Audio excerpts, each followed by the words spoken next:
Nascer, morrer, renascer ainda, progredir sempre, tal é a lei. Vamos conversar hoje a respeito do capítulo 17 do Evangelho segundo o Espiritismo. O título desse capítulo é Sede Perfeitos. Vamos extrair desse capítulo uma passagem que está presente em 3 evangelhos sinóticos. O evangelho de Mateus, de Marcos e de Lucas. São chamados assim sinóticos porque são evangelhos que coincidem em muitos dos seus textos, às vezes até com a mesma narrativa, com a mesma palavra. Diferente de João, que não fala tanto da vida do Cristo, mas mais de um Cristo, da divindade do Cristo. Essa passagem é a parábola do semeador. Essa parábola ela é interessante por alguns motivos. Um deles é porque é uma das parábolas que o Cristo explica para os apóstolos o que ele quis dizer. O que acontece? Naquele dia, segundo o Evangelho de Mateus, Cristo estava à beira do lago de Genezaré, no Mar da Galileia, e ele vai para dentro de um barco e ali ele dita várias parábolas explicando como se assemelha ao reino de Deus. E uma delas é a parábola do semeador. Cristo falava em parábolas, obviamente não só para se fazer cumprir aquilo que já era anunciado pelo profeta Isaías, que ele viria e falaria em parábolas. Isaías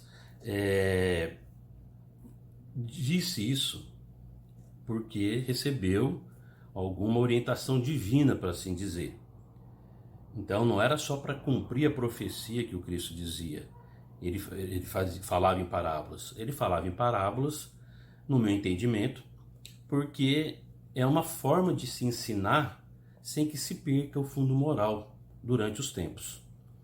E como, na sua sabedoria divina, ele já sabia que muita bobagem iríamos fazer com aquilo que ele ia nos deixar, ele deixou mais de 30 parábolas para que a essência da sua moral não ficasse modificada durante esses séculos.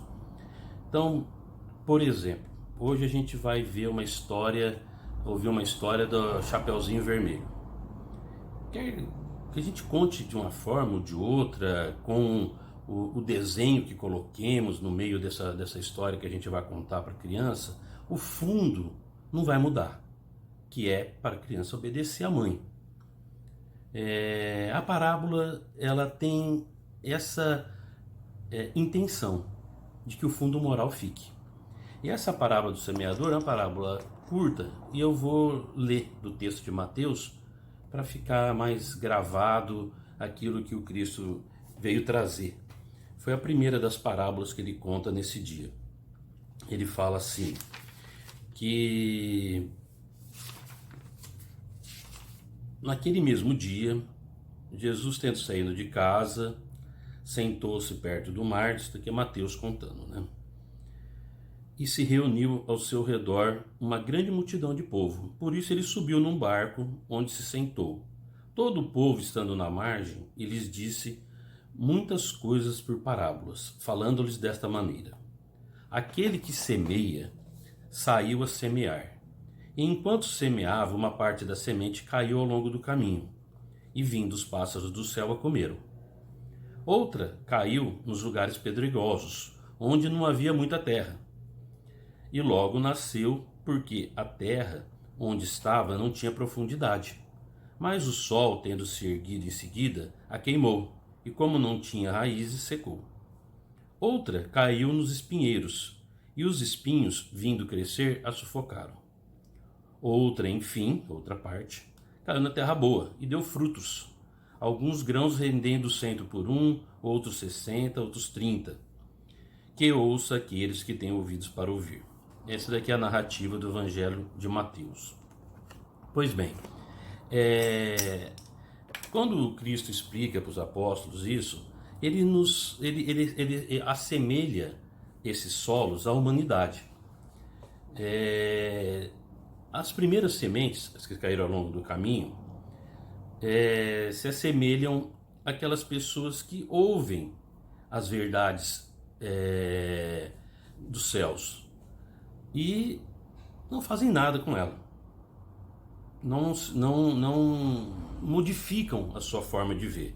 Porque a mensagem divina, ela chegou para toda a humanidade em todos os tempos. No Oriente, com o confucionismo, nos incas, nos maias, nos astecas, sempre tiveram espíritos sábios dentre as comunidades trazendo as mensagens divinas. E essas mensagens, muitas pessoas se modificaram com elas, mas uma grande parte são semelhantes a essas sementes que caíram ao longo do caminho. Ouviram e não deram bola. O pássaro veio e comeu. Já tem uma parte das sementes que caíram nas pedras, onde não tinha profundidade. Essas pessoas já se assemelham àqueles que ouvem a palavra, ouvem as revelações, sabem da beleza daquilo que estão ouvindo, mas não têm força para continuar. Logo que o sol vem, essas sementes secam, essas plantinhas que tentaram começar a germinar secam. E são as dificuldades do mundo. São as pessoas que ouvem, têm um entendimento que aquilo é algo que possa ajudá-las em alguma coisa, mas as dificuldades, as dores do mundo, principalmente, fazem com que elas abandonam, reneguem a existência de Deus, colocam o orgulho acima das suas qualidades, da sua necessidade de transformação e praticamente não deixam quase que nem germinar essa planta. E tem aquelas que eu já acho que são um número maior de pessoas, na qual eu me enquadro, e em alguns momentos, que é aquelas que caem no espinheiro. Essas brotam porque caíram num solo que tem um pouquinho mais de profundidade, mas o espinheiro vem e acaba sufocando e essa planta não cresce mais. Essas pessoas que estão se assemelhando a essas sementes são aquelas que entendem a beleza da mensagem do Cristo ou da mensagem divina, sabem que essa transformação pode ajudá-las no caminho da felicidade, mas o mundo, as coisas do mundo, as convida a outros prazeres, a outras sensações. As pessoas acabam abandonando a oportunidade de serem felizes através de relações de sentimentos para trocarem por sensações. E são as diversas sensações do mundo. A sensação do poder, do sexo, da droga, dos passeios, das futilidades, das compras, enfim. A pessoa acaba que não deixando que isso germine. Quando eu digo que eu me assemelho a isso, é porque é muito importante que a gente se conheça. Hoje eu moro em Porto Velho, tenho algumas atividades ainda muito incipientes, mas algumas atividades que estão me ajudando no meu equilíbrio, a tentar buscar me melhorar. E sou originário do estado de São Paulo, tenho possibilidades de estar morando em São Paulo, e eu sou reticente a isso, porque eu acho que eu ainda não tenho essa raiz muito bem plantada dentro do meu coração. Porque estando num lugar em que me ofereça muito mais possibilidades de lazer, os meus compromissos que eu tenho, eu posso começar a adiá-los. Ah, mas só amanhã, porque você está aqui perto da praia, vamos passar um fim de semana na praia. Ah, vamos no teatro, só hoje. Em São Paulo tem mais de 100 peças de teatro todo dia para todos os preços.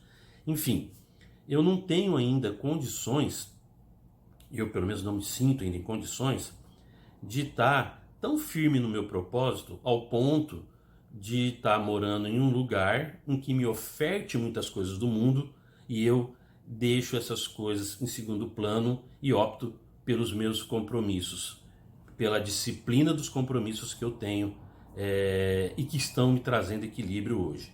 Então a gente transita ainda um pouco nesse caminho, obviamente numa luta interna, e a primeira coisa para ter essa luta interna é tentar se reconhecer, saber das suas dificuldades, para que um dia eu possa talvez ter a possibilidade de estar morando mais perto dos meus filhos, etc., num outro lugar, sem que isso prejudique a minha evolução.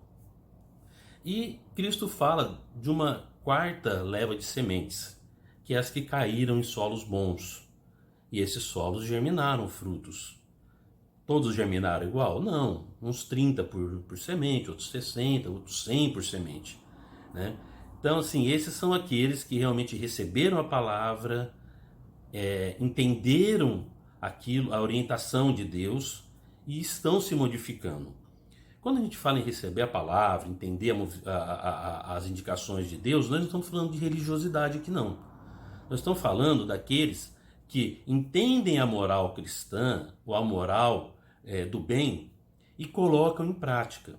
Porque a religião, ela não é para a gente se fazer crer ou ter as nossas ações dentro do templo religioso.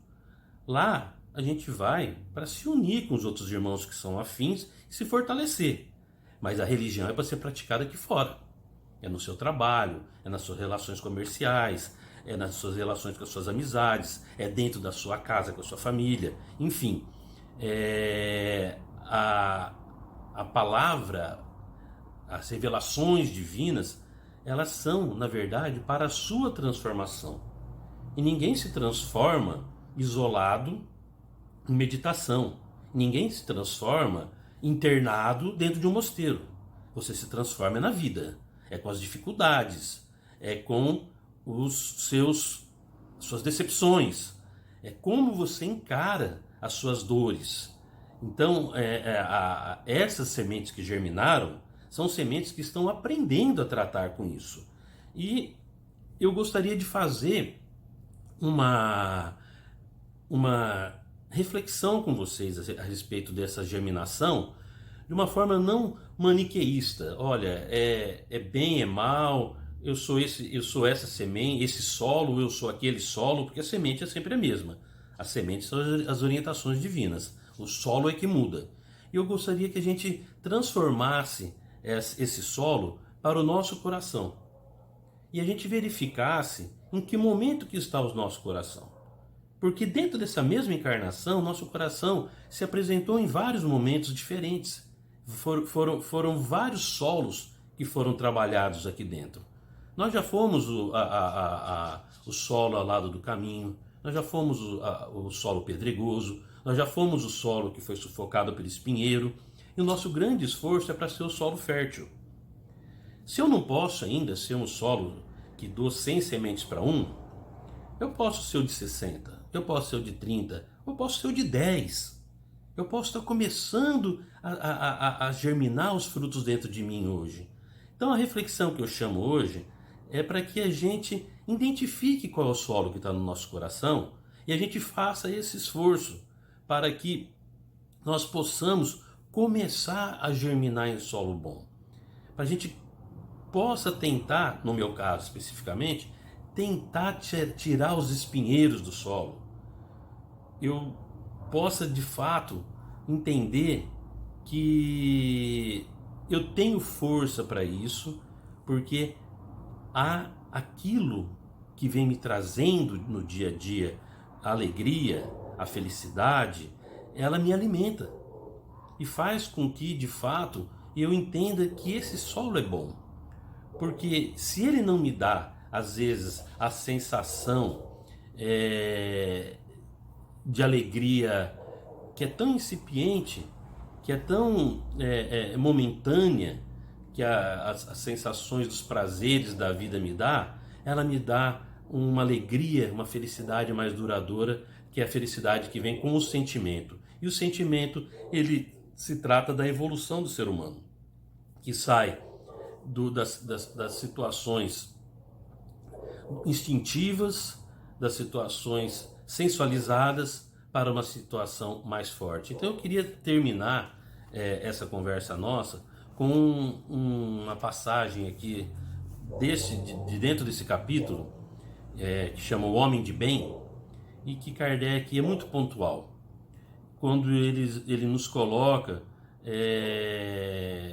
de frente de o que na sua interpretação seria o homem de Deus, de bem, que não é o homem perfeito, mas o homem que luta para ser melhor. Então ele diz assim: o verdadeiro homem de bem é aquele que pratica a lei de justiça, de amor e de caridade em sua maior pureza. Se interroga a consciência sobre seus próprios atos, pergunta a si mesmo se não violou essa lei. Se não fez o mal, esse fez todo o bem que podia. Se negligenciou voluntariamente uma ocasião de ser útil, se ninguém tem a reclamar dele, enfim, se fez a outrem tudo o que quereria que se fizesse para com ele.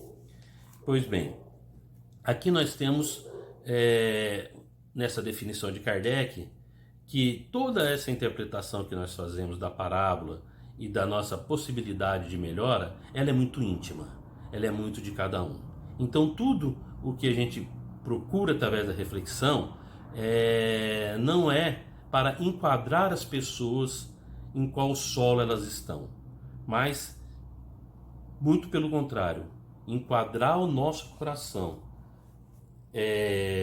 trabalhar o nosso coração, trabalhar esse nosso solo interior, porque as sementes nós já conhecemos, as sementes já estão aqui, elas já nos foram apresentadas. O que falta é trabalhar bem o solo. Bom dia.